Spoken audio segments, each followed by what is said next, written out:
What's up? What's up? I'm going to give everybody a second to get in here.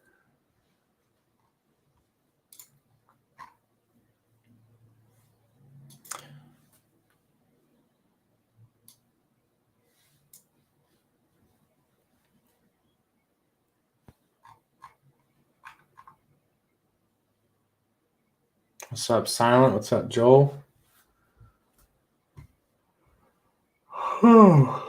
What's up, man? Wind moon. Shit. 2025. I'm just kidding. Yeah, NFP had a nice little effect on markets, huh? A lot of people, I was talking to somebody today and they were like, why did we had a good NFP? Why isn't that good for the stock market? And the reason is, so interest rates are the biggest driving force in any market. And whenever we're talking about employment numbers, if employment is good, then basically that's they can continue to raise interest rates because the economy is handling it, so to speak. So, you know, if you want markets to be bullish, you would actually want NFP to be bad, because then it would lean towards the Fed not being able to raise interest rates. So this is my first time sitting in an actual chair today. I looked at my phone a little bit. Tweeted last night about this imbalance. So obviously gave this and then some, but I had put it right here. I wanted us to come down to this imbalance below. I see right there, and obviously we've came past that. So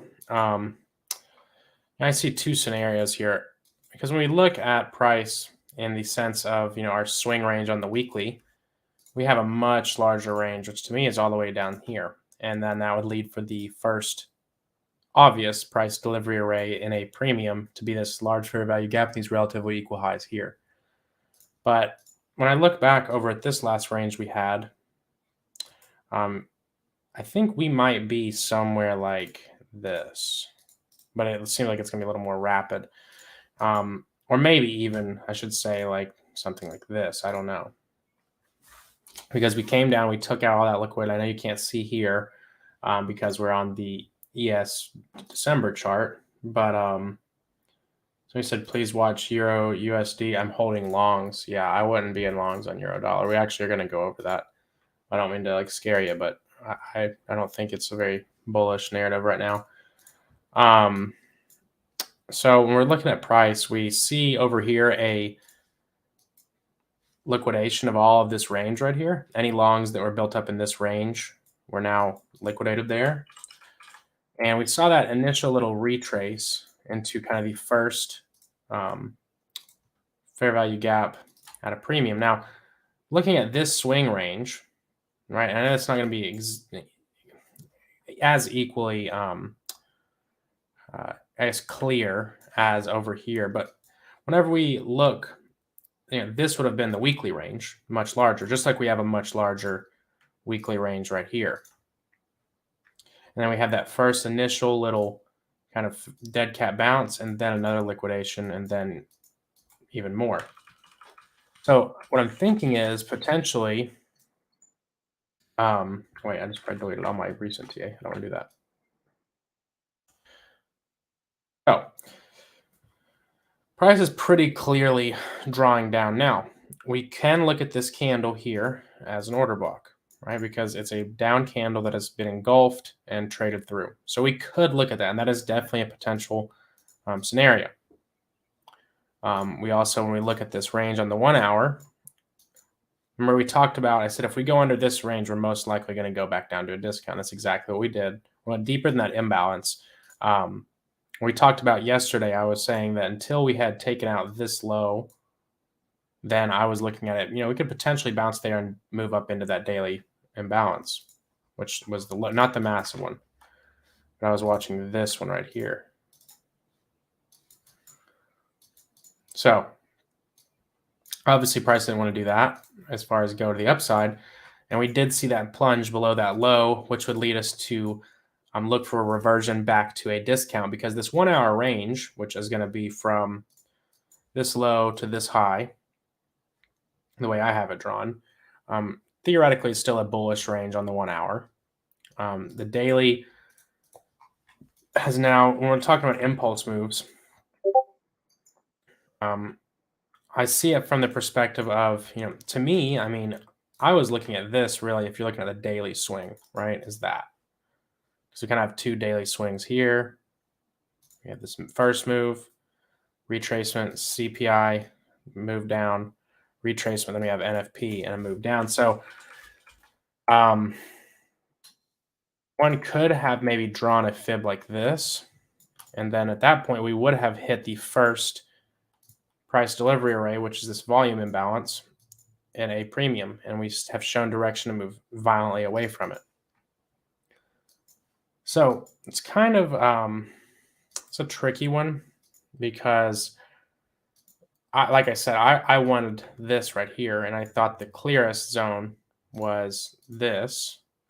And that was why we were at the beginning of this week, for those who didn't watch it, what we had said, I'd said on Monday, I wasn't very convicted on what I was, kind of leaning towards, but I was leaning more bullish. And that was on Monday, and we did see some bullish action.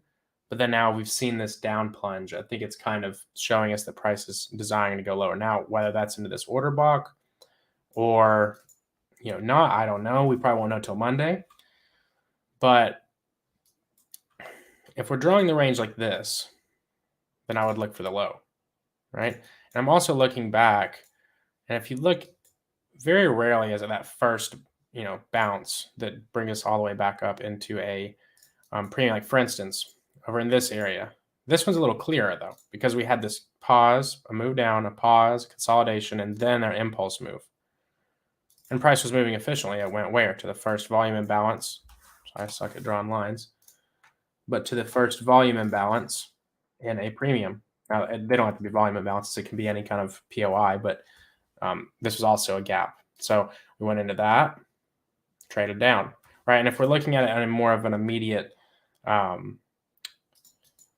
perspective, you want to look at the impulse moves, not just necessarily the whole weekly swing.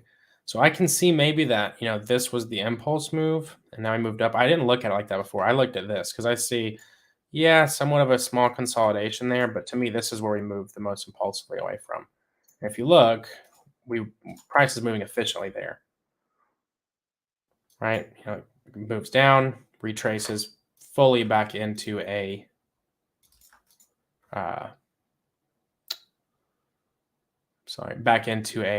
premium, hits this order block, fills that gap, and moves violently away from it. And then it left a nice imbalance up here. So what I'm looking at and going into the Monday, I might even sit Monday out, just depending on the pre-market price action on Sunday and then through the London session. Because to me, where I'm looking at it in two different perspectives, I'm not very confident in one of them more than the other. I see both of them that are pretty, they're both reasonable. I could see this being the impulsive move. Because, if you look, we did move up, down, and then we kind of hop back up, formed a swing high right there. We look at this candle, it's higher than the candles next to it.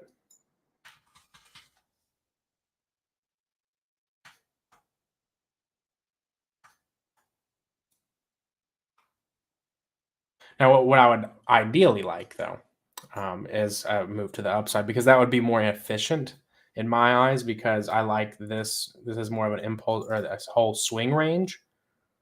But, just like we are looking at the 1 hour, and price it made this initial impulse range, which was this high. We see the high be taken. We get that reversal right here, and then a reversion back down into a discount. Just like we see that, we could see on the daily chart, the low get taken right here, reversal, and then reversion into a premium. But I think Monday will give us a little more clarity.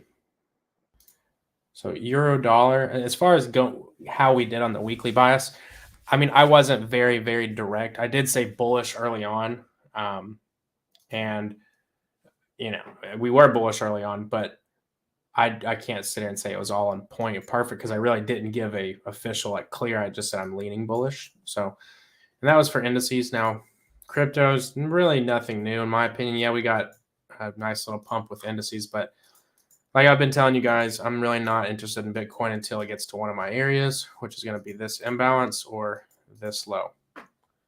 Till then, I'm hanging out. I really don't care about crypto until then, as far as Bitcoin and day trading goes. I would go ahead and do analysis on NASDAQ, but I mean, it's really the same thing as the S&P. What I would like on Monday is either to have some clear, whenever I say I'm going to wait for Monday or maybe not trade on Monday.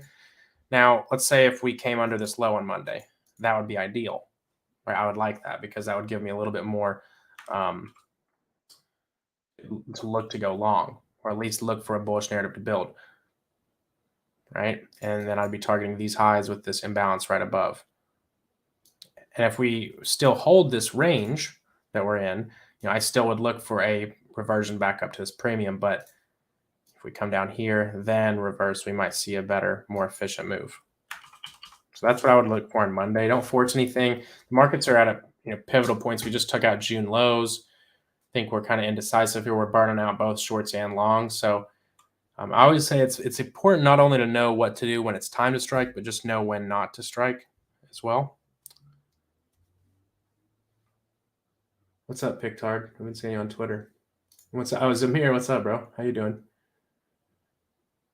Yeah, so EURUSD. So we talked about this on Monday too. I wanted us to revert a little lower, but we came to this daily order block.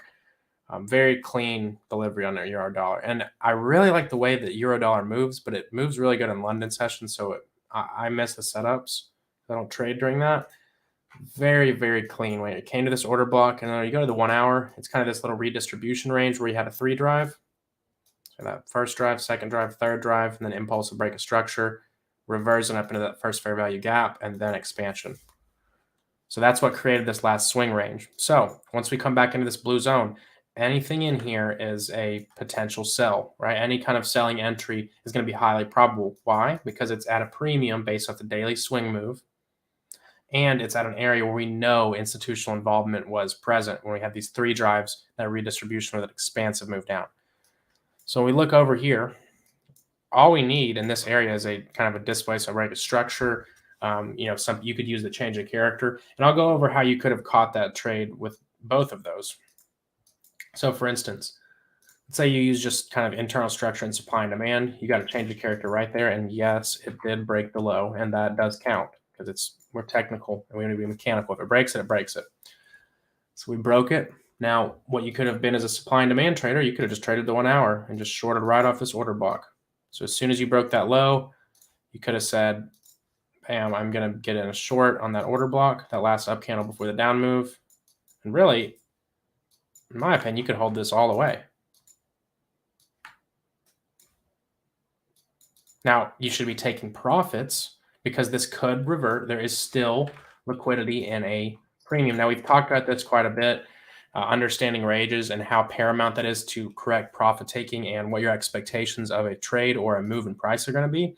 So theoretically, we still have a tiny little gap right there, right? And we have these lows. But if you notice, price had this gap, traded up into it, expanded to the downside. So I don't necessarily see any reason why price has to come back above this high.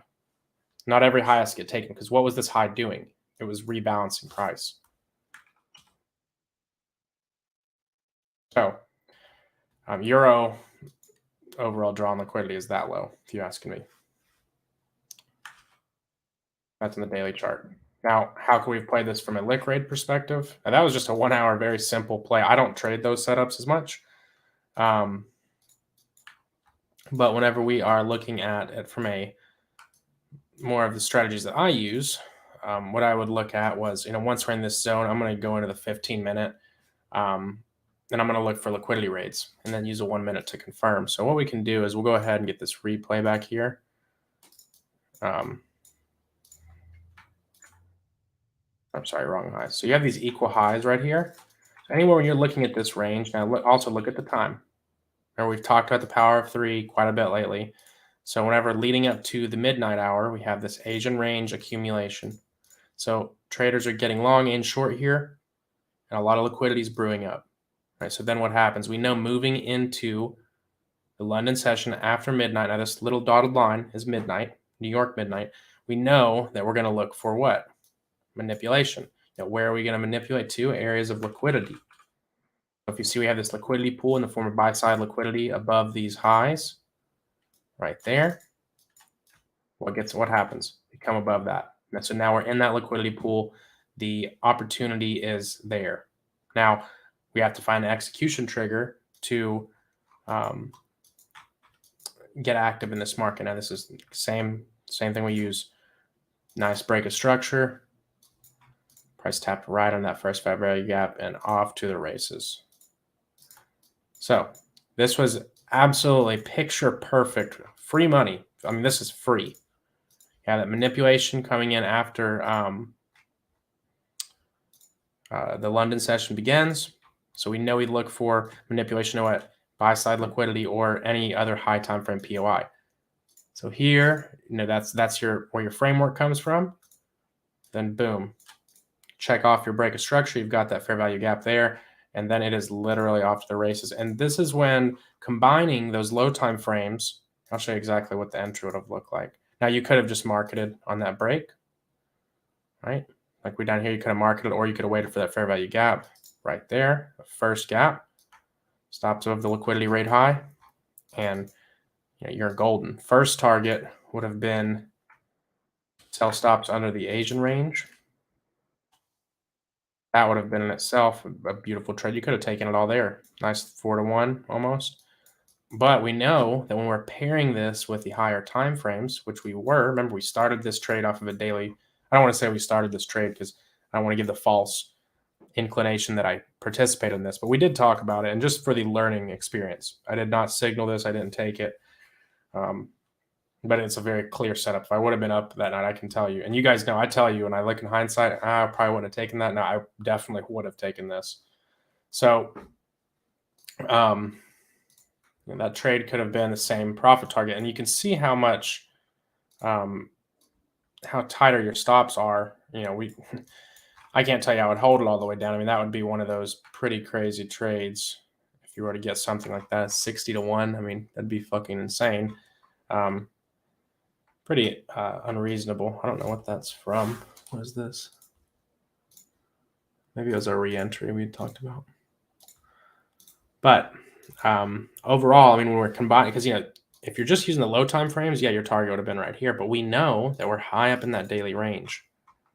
So we know that overall, when we're using our high time frame bias to complement our intraday bias, we know that this is going to be our target. Why? Because we're in a bearish range and all internal liquidity has been accounted for. So now where is price going to draw to? It's going to draw to liquidity. Do we see any reason down here why we would bounce? I don't. Right? And people that want to long and force it, they're going to look at that as an order block. But we know, and this is why I stress the importance of looking at ranges. So price comes down. Or well, I said I guess already happened. We know it's came down pretty aggressively, and the NFP was a nice catalyst.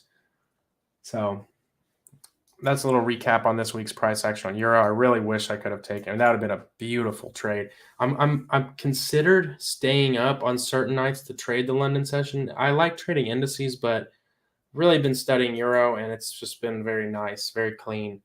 And the way to play Euro, in my opinion, is just sell. Like the longs are sometimes there, but just wait for the sells, man. I mean, they're ridiculous. I mean, this right here, this trade, if you were to take it like that and hold it even towards some of these, first 1 hour take profits, which to me, I mean, like I said, when you're in a selling program, when the market on the daily chart is telling you to sell, you don't even have to worry about trying to target just the first low or first imbalance and be aggressive with it. You can target the lows. Where are the real sell stops lying? Right?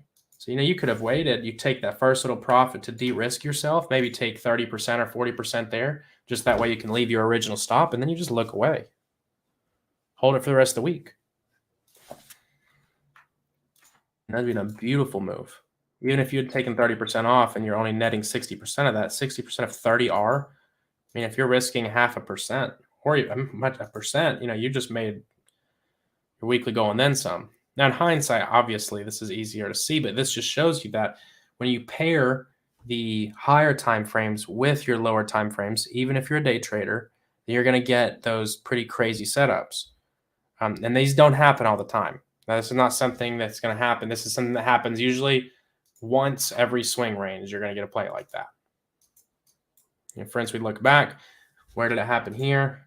Happened right in that imbalance. There was something along those lines here. Right? Maybe you could have gotten a retrace play. Just like we had this range right here. We went and talked about how we had that little distribution there, redistribution, I should say, and that 3 drive.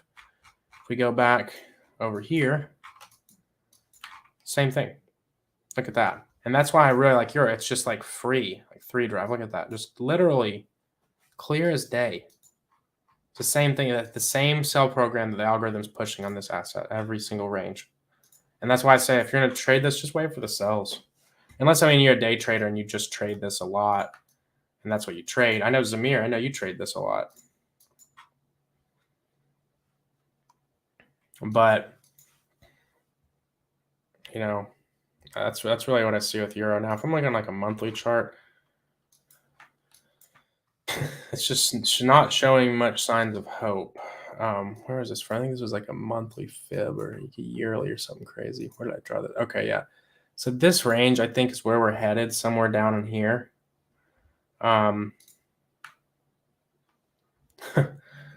Really, I would honestly look for something like this. Call me crazy, but it's like 89 overall. Now, you could reverse in this massive gap, but I just see this as a big order block that literally traded through. Price never recapitalized here. It's also sitting right at optimal trade entry, basically the range from 1985 all the way to 2008.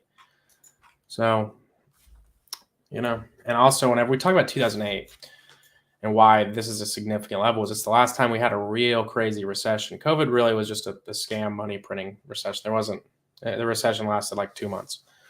And everything, probably more than that, but the everything started, absolutely flying because of, we all know why. So with euro dollar, I think it's just one of those free sells, just continuous sells, right? You just wait for them, let the daily give you a range. That yes, there will be longs. I'm not saying there won't, but it's, man, and it's fast moving too. That's why I like it. These swing ranges, I was kind of looking at it and I was like, this is just so inefficient. But now I just see it for, okay, we're obviously drawing down. And every range is pretty fast. You have some of these like this. We had like a month-long range here. But most of these ranges you see here, pretty quick, move down. And then now it's getting even faster, or we're starting to be able to catch those higher quality setups. So you said, I'm in a GU short, caught almost the exact top of the week, risk-free, but was stopped in NQ short almost at the exact high of the week. That's rough. Well, at least GU it's treating you good. And similar with GU, similar setup here. We had that daily order block. Did it hit into this actually? Let's see. Yeah, it did.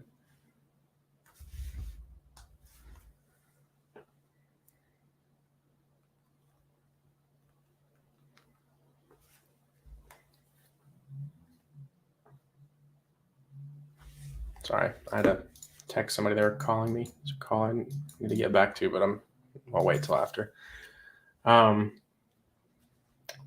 There's really not much to go off of in the month. I know we're like at almost all-time lows. Actually, we were at all-time highs. So GU, I think there's more macroeconomic factors at play here. But personally, I don't know. I guess if this is what you trade, I just don't. The only thing I don't like about it is like, I guess you kind of had a free setup here, to be honest. Just when we're at these key levels, I'm kind of just like, okay, that's all the way down there. What is this? Can I check out ENSUSD? Yeah, sure. We talked about ENS a little bit yesterday, actually, I think. So I think I'd done it different.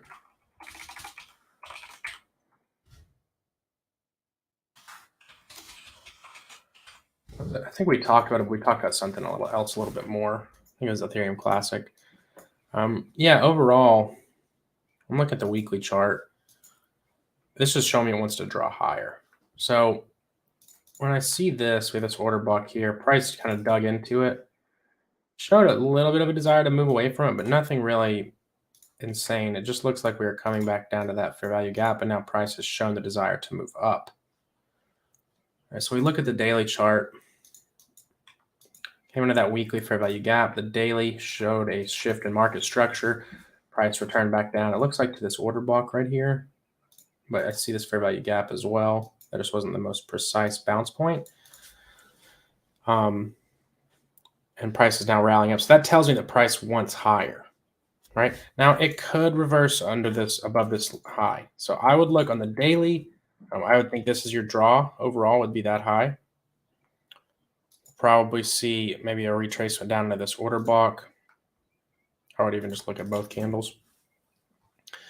And then I would look for this high right here.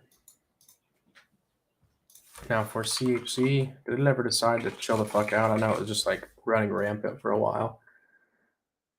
Oh yeah, nice little reversion here. We drew this, I can't remember how long ago, but it was somewhere up here. I mean, I would almost look for these lows.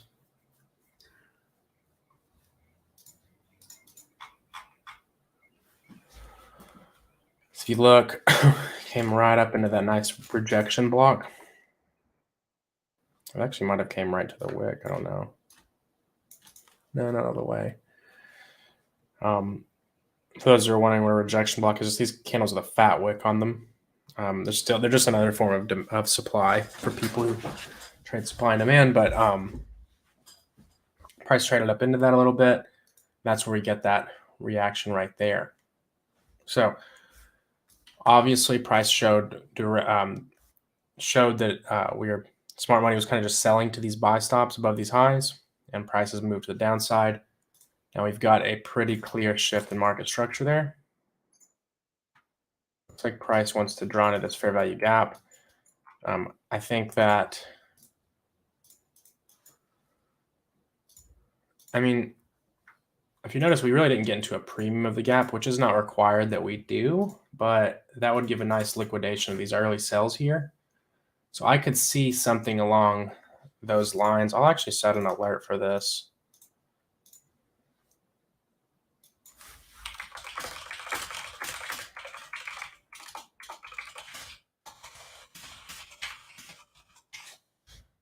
I wouldn't just short it up on the break of that high, but if I saw the 15-minute show signs of displacement to the downside, basically this pattern we're looking at, and just layer that same, if we could see that in there, I would take sells probably down to these equal lows. But I could see maybe a short-term bullish narrative to kind of rebalance into this, but after that I would see more downside.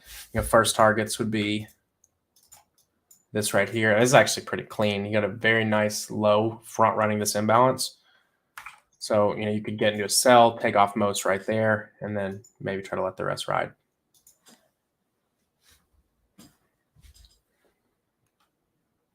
Because you very well could reverse after coming into this. But so you could look at it like, we have this range, or plot twist, and delete all this, I'll put another alert. You could look at it in this sense that this is kind of our range now, and the price is just coming down to rebalance. And after we come fill those orders, you would look for more upside. So overall, this short-term bias, I would say look for a draw into here, then move down to here, and then watch the market structure on the 15-minute to see if we show signs of reversal there.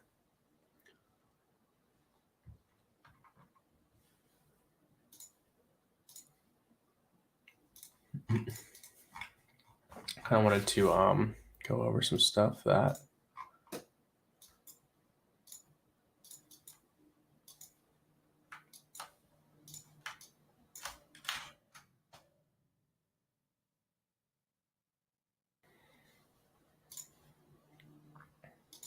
so I posted on this on Twitter, but this is a nice recap. I didn't trade at all yesterday, so it was a pretty nice opportunity to have some totally objective viewpoints on the market.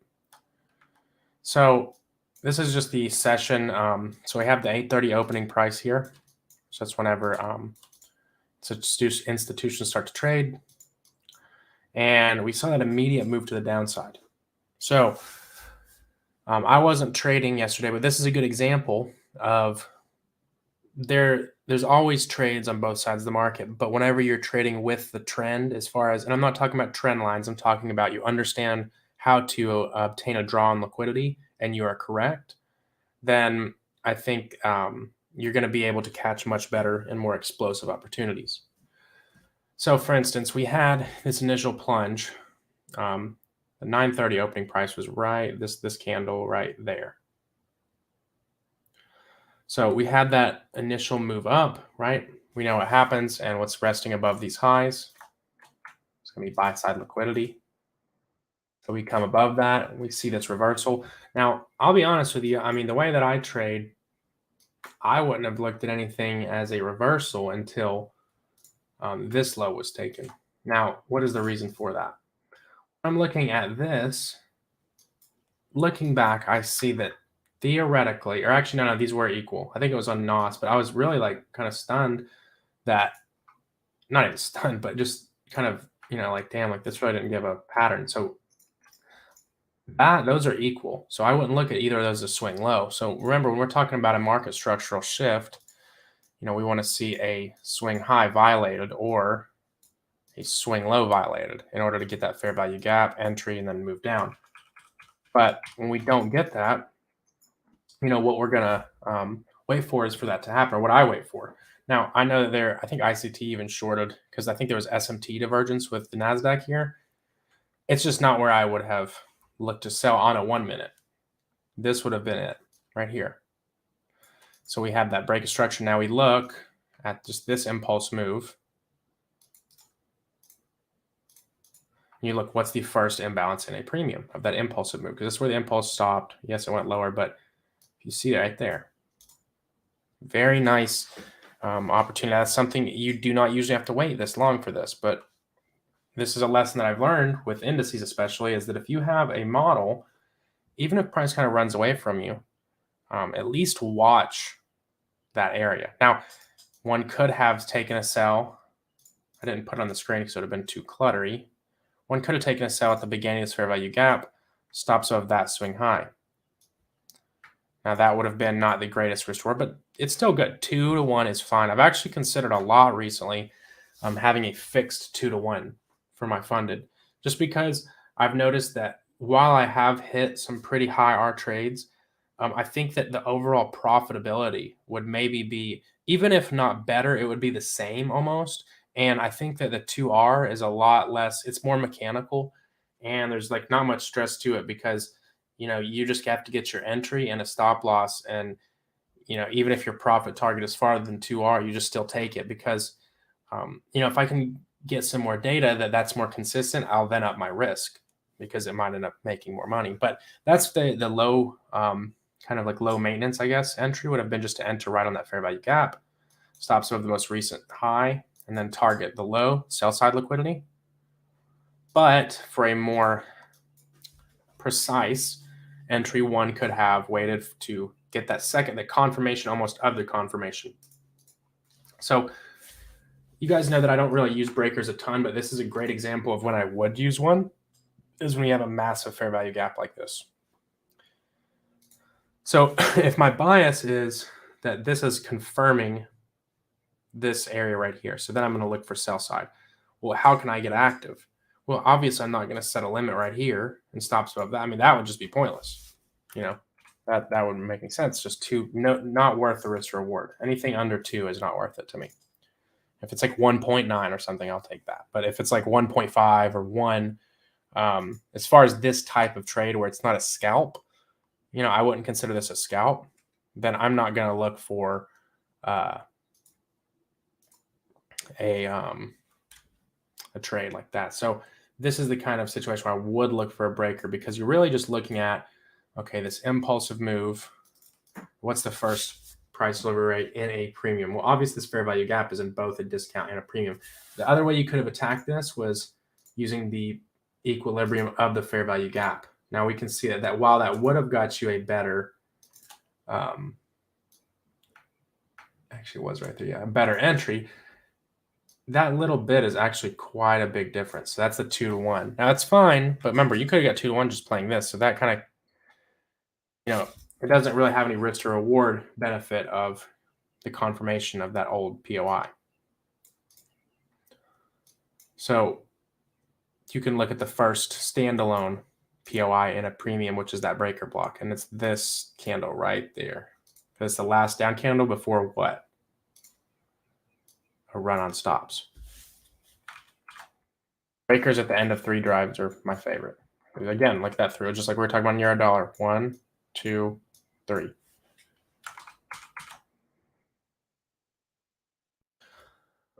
So that was the short. You could have just targeted the low of the morning. That's that sell side liquidity. Obviously went much lower, but that's okay. That would be the target, would have been that where the sell stops are resting. Now, looking at the morning session, there's also 2 trades here, but I didn't want to draw a bunch to over clutter. But the only setup that I see with the fair value gap that was very clear, because we came down, we plunged under, delete some of this TA. I don't need all of it. So we plunged under that sell side liquidity of the pre-market, which was really, you could look at it as this low or this low, but we took both. Because remember, whenever we're looking for this early morning entry, you're just looking for a raid of a lower high with a confirmation through market structural shift. So we got the raid, obviously. Now, pretty choppy price action here. I can see that, I didn't trade this morning or that morning. This was yesterday. I mean, in all honesty, I can see a trade where the model did fail, in my opinion. Now, the model goes as, yes, there's going to be, just because you have an entry, it might be counter bias, whatever. It doesn't mean it's always going to work, right? And the idea here would be just to take it to a premium because you have a bearish range, right? So you could have looked just to take the trade. When we have this massive move like that down, that's whenever you just target the first POI aware. Again, just like we were looking to sell, you would look for that first POI and a premium of that impulsive move. And if you look, remember, the impulse move is this, just to not confuse anybody.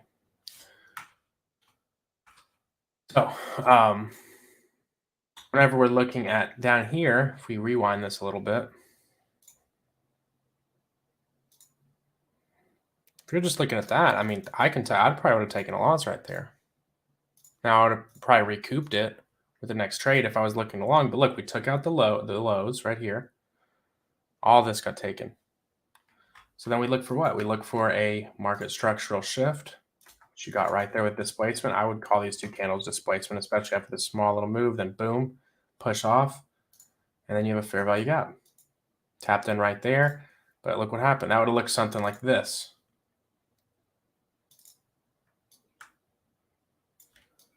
Right there, and then you could have just targeted that right there. A nice little 2-hour trade. You can see that got stopped out. And that's one where, I mean, I don't think you did anything wrong if you took that loss. And a lot of people might be like, what do you mean? You obviously did something wrong because you took a loss. But again, the model doesn't work all the time. I take losses. Everybody takes losses. So I know that most of the time this model works. And we'll see in a second it did work. But sometimes, especially when you're trading counter trend, it's a little choppier. That's fine. Just another transaction. So that would have been one trade. And then we look at price. And now we get that really big displacement and leave a fair value gap. Now, the only problem here, this actually needs to be higher. The only problem here is that, because down here, if you just market it on the market structural shift, I guess that worked out better for you, but there's no fair value gaps here. Right? It's not a gap. There's nothing that I would have looked at for an entry because like I've told you guys, sometimes I just mark it, but usually I mark it not because there's no fair value gap, but just because the distance is not that far and it's not worth waiting. So, yeah, we got a shift in structure here. Not really much displacement until right there. So, you know, the long opportunity, remember, it's just that first POI that's in a premium of the impulse move in the morning. So that would have been the entry, tagged you in. Nice little move. Now people that don't understand ranges, this is one of those where indices would take everything back from you. You're just waiting. Oh, no, it's just coming to come take these lows. You know, oh, it's just, you know, and you're rationalizing, oh, here's the order block. And then it, you know, comes out and takes you out. But obviously that's not the greatest risk reward, 1.28R. This is the importance of really understanding bias and using the morning price action to frame your intraday trades around. So we look at the 15-minute as well. Now, we had talked about this that day, and I will say I didn't look at this as clearly as it was. Just because if we look right here, we didn't really have this occurring in the London session, that manipulation, just like we talked about in euro dollar. It ended really. So that to me wasn't clear power of three. To be honest, now that I look at it, it's pretty clear. Because I shouldn't have been so specific on this having to occur during London. Because if you see, New York midnight, manipulation, expansion down. So then you can take a fib and draw it on. I use the 1 hour candles. Right, so we just go up there, draw it from that to the down there, and you have that optimal trade entry. Now price went a little deeper than that. Actually, I think I had to move these fibs because that doesn't look like it's even on the. But a little deeper than the optimal trade entry into this fair value gap, and then you saw that move. That's where that morning move was.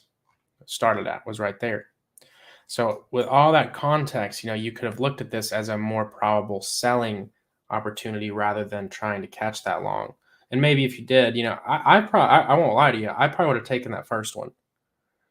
But I would have also taken sells. I would have been looking at it in that context. But because I would still trade against the overall trend or bias, just because I've learned over time how to take profits when doing that, which is the most important part of trading counter trend. You got to be very quick with your profit taking and aggressive. Take that money while it's there. I would have probably got stopped, because that to me would have been the entry, or my entry, because I would have looked at like, okay, we came under the lows. As soon as we picked that last low, nice move up.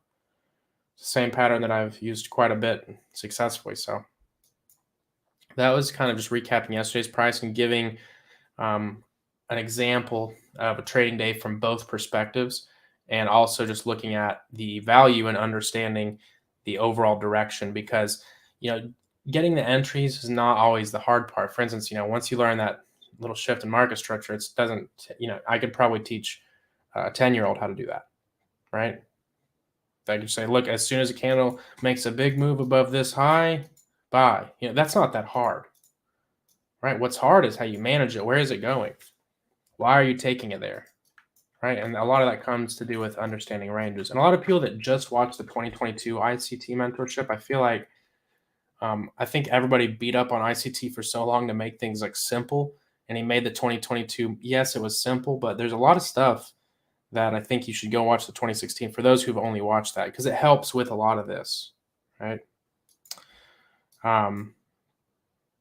Another thing with the 830 opening price, I usually don't use it, but I've started to. I was back testing a lot last night, and I do like it, honestly. And I like it because you look at it as kind of like a fair value for the day almost, right? Like for instance, if we're above it, look at that as, you know, your fair value, like you're not equilibrium in the sense of, you know, premium discount, but you know, your sales above that are going to be higher probability, right? If the day is bias. Or I'm sorry, if the day is bearish, which we established that from over here. And we have that bearish range. So you see how you can develop a framework.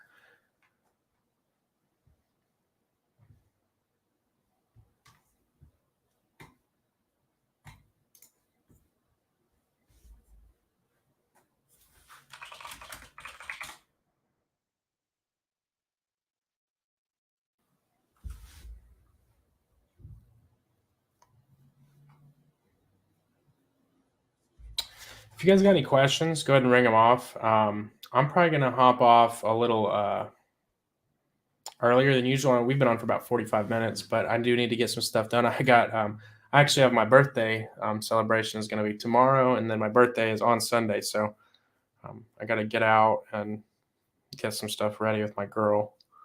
I'm tired as shit today. If you guys can probably hear my voice.